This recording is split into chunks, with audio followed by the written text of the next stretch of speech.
More than 15,000 overweight vehicles have illegally driven over the Washington Bridge here in 2025. I'm working on a story today in the city of East Providence where that is up for debate.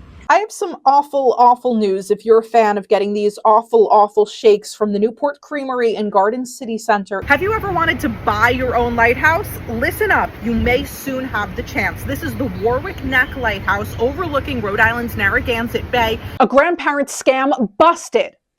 Listen up, I'm working on this story for the evening news, and you're going to want to pay attention, especially if you have a grandparent or a loved one in your life who maybe is a little too trusting when it comes to the internet or people reaching out over the phone. If you return to your car and scan this ticket to leave the Providence Place Mall garage within 2 hours, you will not have to pay. That was scheduled to change this Sunday, June 1st, but those plans are now on pause. Click the link for everything you need to know. Stop these cuts! Stop these cuts!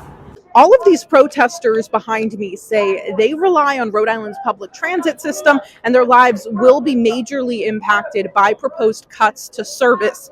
This year, the General Assembly increased the gas tax by 2 cents to help fund the transit agency, but that still wasn't enough, and there's about a $10 million budget shortfall at the moment. So the CEO tells me there's really nothing else they can do but cut some of the routes and reduce the frequency of some other routes.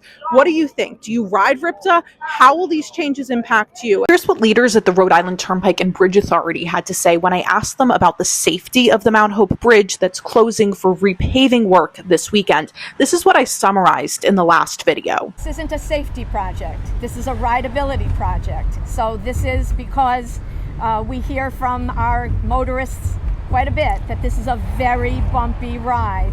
And I've seen the footage, the aerial footage that shows it. All you have to do is take one look at it or one drive over it and you'll know that it's a rough ride. So